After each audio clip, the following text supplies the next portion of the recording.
Menteri Kesehatan Budi Gunadi Sadikin menyatakan bakal memperbanyak jumlah dokter spesialis di Indonesia. Hal ini lantaran jumlah dokter spesialis masih minim jika dibandingkan dengan dokter umum. Salah satu cara upaya yang ditempuh adalah dengan mengubah basis pendidikan dokter.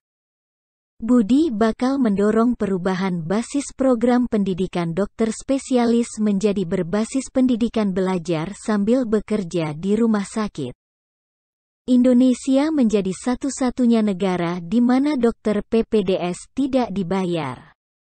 Karena konsepnya program sekolah, bukan bekerja, kata Budi dalam dialog Menteri Kesehatan dengan para dokter PPDS. Dikutip dari kanal YouTube Kemenkes, Rabu, tanggal 7 Desember tahun 2022. Budi menjelaskan, selama ini basis pendidikan dokter di Indonesia masih berbasis kampus. Namun dengan pendidikan berbasis bekerja di rumah sakit maka diharapkan dapat meningkatkan jumlah dokter. Apalagi jumlah rumah sakit nasional di Indonesia jauh lebih banyak dibandingkan perguruan tinggi dengan program studi spesialis. Kita ini konsepnya university base. Nggak banyak negara yang konsepnya university base, ujarnya. Karena itu, Budi menginginkan basis pendidikan bekerja di rumah sakit seperti yang dilakukan di sejumlah negara maju. Budi menjelaskan, nantinya dokter umum bakal digaji dengan menjadi pegawai di rumah sakit.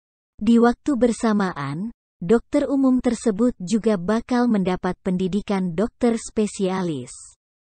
Pendekatan di luar negeri. Dokter spesialis bekerja di rumah sakit dan mereka dibayar, ucapnya.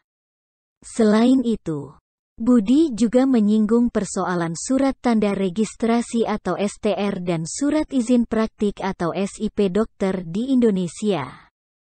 Budi menyebut STR dan SIP lebih baik digabung menjadi satu surat izin dokter.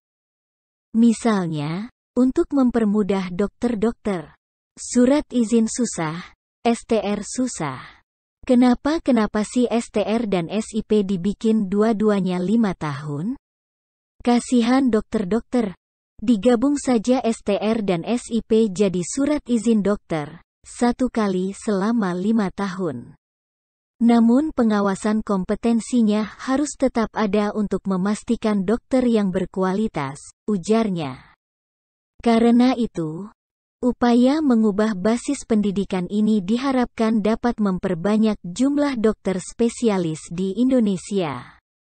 Sebagai informasi, berdasarkan catatan Konsil Kedokteran Indonesia, per tanggal 1 November jumlah dokter spesialis di Indonesia hanya 48.784 orang. Dari jumlah itu, hanya 44.753 dokter spesialis yang memiliki STR sebagai tanda telah memenuhi syarat dan teregistrasi di KKI. Sama seperti SIP, STR ini juga berlaku 5 tahun. Kemenkes sendiri mencatat, per tanggal 12 Juli tahun 2022, kebutuhan dokter di dalam negeri mencapai 270.000 orang, namun yang tersedia hanya 140.000. Artinya, kebutuhan jumlah dokter masih kurang 130.000 orang untuk mencapai standar Organisasi Kesehatan Dunia atau WHO, yakni 1 dokter per 1.000 penduduk. Di ASEAN, Indonesia bahkan menempati peringkat kedua dari bawah terkait jumlah rasio dokter. Tercatat, Indonesia memiliki rasio dokter 0,2% per 1.000 penduduk.